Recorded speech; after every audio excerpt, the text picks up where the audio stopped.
Hi అండి, welcome back to my channel. కొత్తగా ఎవరైనా చూస్తున్నట్లయితే ప్లీజ్ సబ్స్క్రైబ్ చేసుకోండి. ఫుల్ వీడియో అయితే చూడండి. నచ్చితే అయితే కంపల్సరీగా లైక్ కొట్టేసే వెళ్ళండి. మన ఇంటికి సడన్గా ఎవరైనా చుట్టాలు వచ్చారనుకోండి, ఒక్కసారి నా స్టైల్లో ఈ చికెన్ ఫ్రై అయితే చేసి పెట్టండి.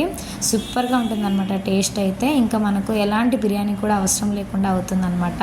ఎస్పెషల్లీ ఇది బగారాన్నంలోకైతే టేస్ట్ అయితే చాలా బాగుంటుంది. ఒకసారి ట్రై చేయండి.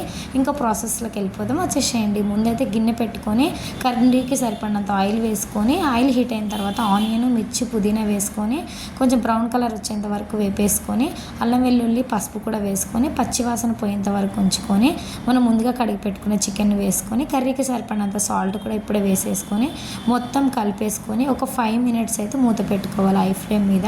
5 మినిట్స్ తర్వాత మూత తీసుకొని ఒకసారి మొత్తం కలుపుకొని, ఇంకా కర్రీకి సరిపడినంత కారము, ఏమైనా మసాలాలు వేసుకోవాలంటే ఇప్పుడే వేసుకుంటే సరిపోతుంది. ధనియాల పొడి, గరం మసాలా, చికెన్ మసాలా కూడా వేసుకొని ఒకసారి మొత్తం కలిపేసుకొని ఒక 5 మినిట్స్ అయితే మీడియం ఫ్లేమ్ మీద మూత పెట్టుకొని అయితే ఉడికించుకోవాలి. ఇది ఫ్రై కాబట్టి కొంచెం మరీ గట్టిగా ఉండకుండా ముక్క సాఫ్ట్గా ఉండడం కోసం అయితే కొంచెం అంత ఒక చిన్న టీ గ్లాస్ అంత వాటర్ వేసేసుకొని మళ్ళీ ఒకసారి కలుపుకొని ఇంకా మనం మూత పెట్టకుండానే మీడియం ఫ్లేమ్లోనే ఇది ఉడికించుకోవాలన్నమాట. మనము ఒక 5 మినిట్స్ 10 మినిట్స్ ఉంచితే మనకు ఆ వాటర్ అంతా ఇంకిపోయి ముక్కకు మసాలా పట్టి మనకైతే రెడీ అయిపోతుంది. కొత్తిమీరతో గార్నిష్ చేసుకోండి.